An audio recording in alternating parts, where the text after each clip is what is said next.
And I'm thinking he went and started his own business. Today he hates the guy that fired him, and it was the best thing that ever happened to him. He started his own business. I mean, to me, so think about, there is great opportunity, and also there's more change today than has ever happened in my lifetime. What is good about change? Provides opportunity. Opportunity. I'll tell you a story. A good friend of mine used to own a company, went into 15 years ago.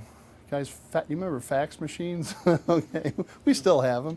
He said, Steve, why don't you start sending a fax out to all your customers once a week?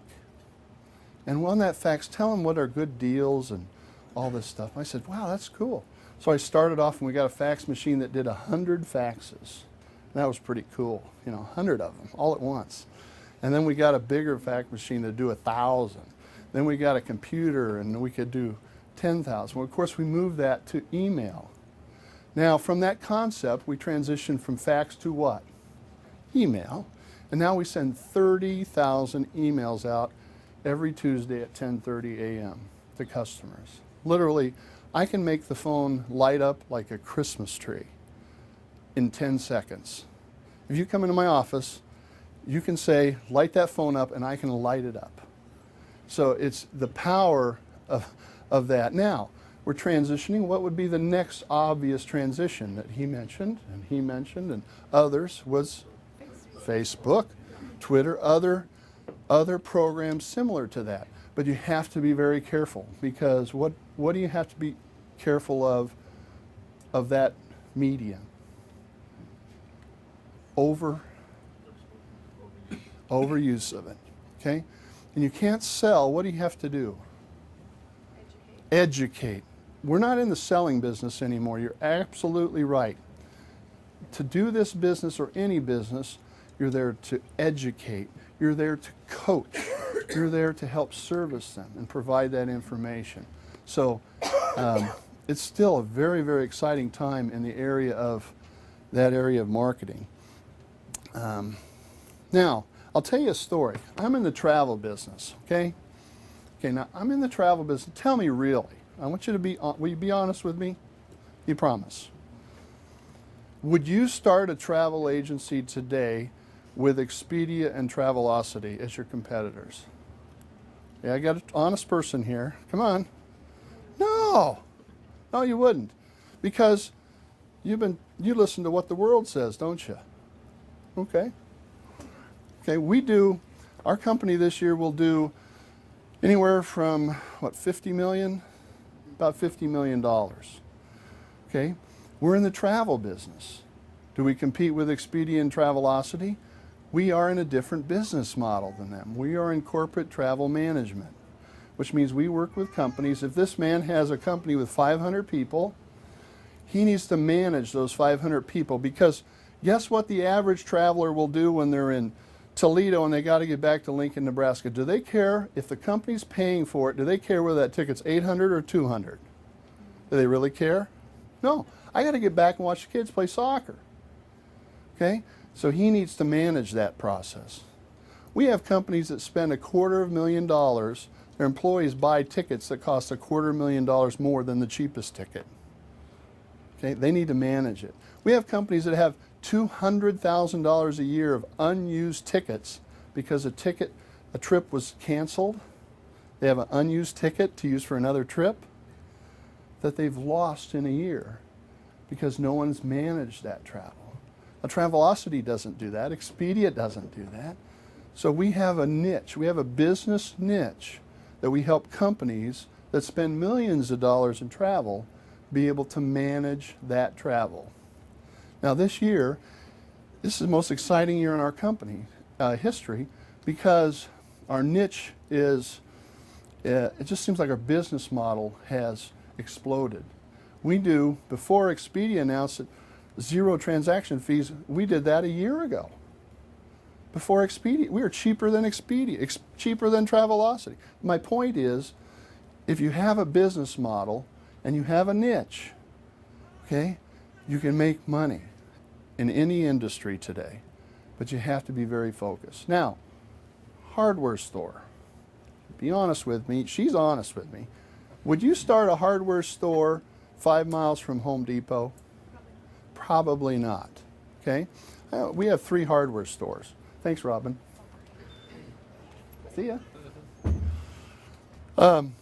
We have 3 hardware stores, and one of them's within 5 miles of Home Depot. Okay?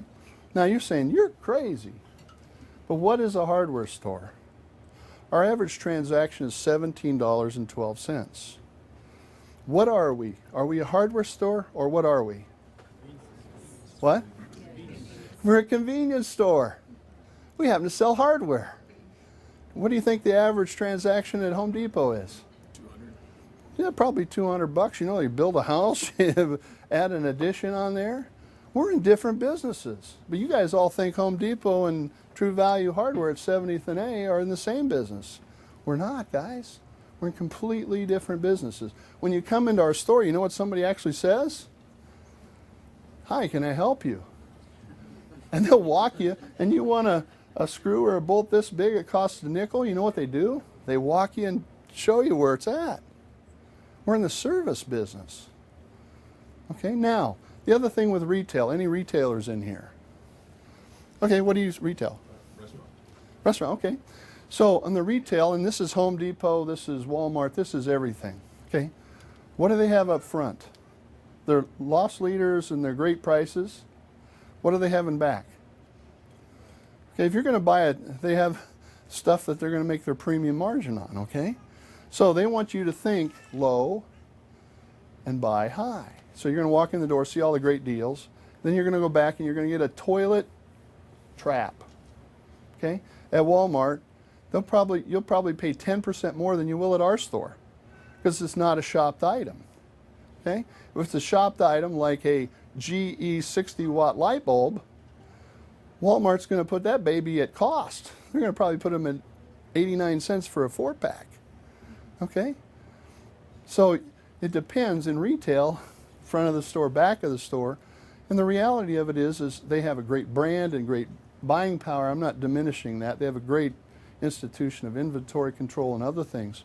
But you have to understand that there are different business models, and you can still be successful in a business model that has a perception of a category killer that you can't compete with.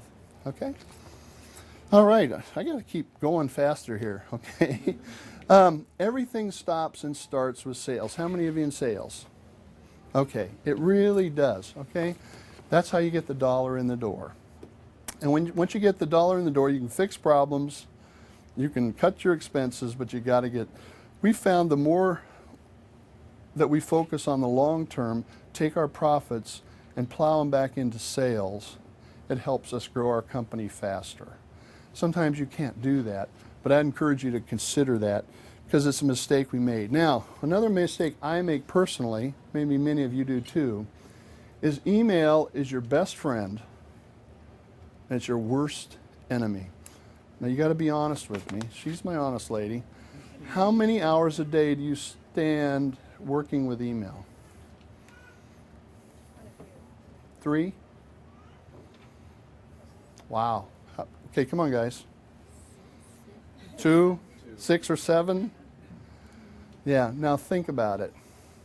It's great communication, but it's also the worst thing because all we're doing is responding to a carbon copy somebody sent us or something. So we really, myself, time management wise, is a big mistake when I don't manage that email flow. And I've got to figure out a better way. Maybe some of you guys could coach me, but you know, maybe 11 o'clock and 4 o'clock is when I need to look at my email and the rest of the day actually do work. That's